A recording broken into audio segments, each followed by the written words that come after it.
అంతర్జాతీయ క్షయ దినోత్సవాన్ని పురస్కరించుకుని శ్రీకాళహస్తిలోని శ్రీకాళహస్తి ప్రభుత్వ ఏరియా ఆసుపత్రి సూపరింటెండెంట్ ఆధ్వర్యంలో క్షయ వ్యాధిపై అవగాహన ర్యాలీ నిర్వహించారు. పట్టణ ప్రధాన పొరవీధుల్లో ర్యాలీ సాగింది.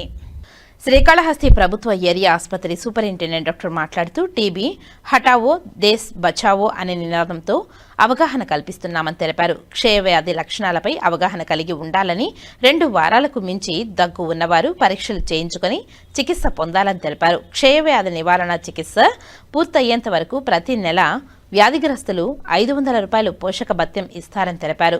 క్షయ వ్యాధిగ్రస్తులు పూర్తికాలం మందులు వాడాలని ప్రజలకు అవగాహన కల్పిస్తూ ర్యాలీ నిర్వహించామని తెలియజేశారు.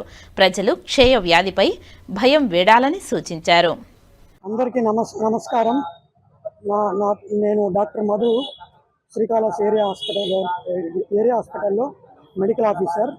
ఈరోజు మనము వరల్డ్ టీబీ డే అంటే ప్రపంచ క్షయ వ్యాధి దినోత్సవం ర్యాలీ అనేది మన medical superintendent doctor Muralikrishna sir ఆధ్వర్యంలో జరుగుతున్నది. సో ఈరోజు ఒక ముఖ్య ఉద్దేశం ఏమంటే టీబీ అంటే క్షయవ్యాధి గురించి ప్రజలకి అవగాహన కల్పించడం, తర్వాత నిర్మూలన ఎలా చేయవచ్చు అనే దాని గురించి మనం ఈరోజు ర్యాలీ చేయడం జరుగుతుంది. సో ప్రతి సంవత్సరం ఇలాగా మనము మార్చి 24th అనేది మనము వరల్డ్ టీబీ డే జరుపుకుంటున్నాము. అసలు మార్చి 24th ఎందుకు జరుపుకుంటామంటే 1882 సంవత్సరంలో రాబర్ట్ కాక్ అనే సైంటిస్టు మనకి ముఖ్యంగా మైకోబాక్టీరియం ట్యూబర్క్లోసిస్ అనే బ్యాక్టీరియాని కనుగొన్నారు. అది మనకి ఒక మంచి మైలురాయిగా చెప్పవచ్చు. దానివల్ల మనకి పేషెంట్స్కి ట్రీట్మెంట్ విధానం అనేది బాగా సులభమైంది.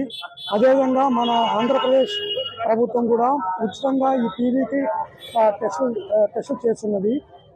అది రక్త పరీక్ష కావచ్చు, తర్వాత ఎక్స్రే కావచ్చు, తర్వాత ట్రూనా టెస్ట్ కానీ ఇవన్నీ మనకి చేసి మనకి పేషెంట్ టీబీని త్వరగా మనకి కనుక్కొని ట్రీట్మెంట్ ఇవ్వడానికి బాగా సహకరిస్తుంది.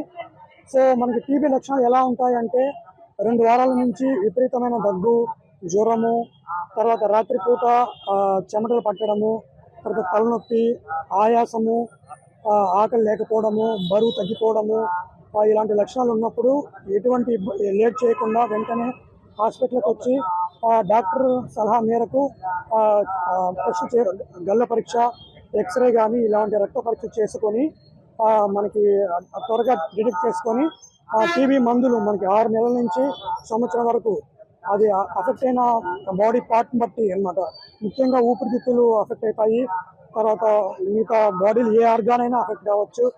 ఆ ఆర్గాన్ బట్టి మనకి 6 నెలల నుంచి సంవత్సరం వరకు ఖచ్చితంగా ఎటువంటి ఇంటరప్షన్ లేకుండా టీబీ మందులు వాడడం వల్ల మనం టీబీని 100% నిర్మూలించవచ్చు. ఎవరు కానీ టీబీ బారిన పడిన వాళ్ళు కానీ ఎవరు కానీ భయపడాల్సిన అవసరం లేదని నేను ఈ సందర్భంగా కోరుకుంటున్నాను. Thank you.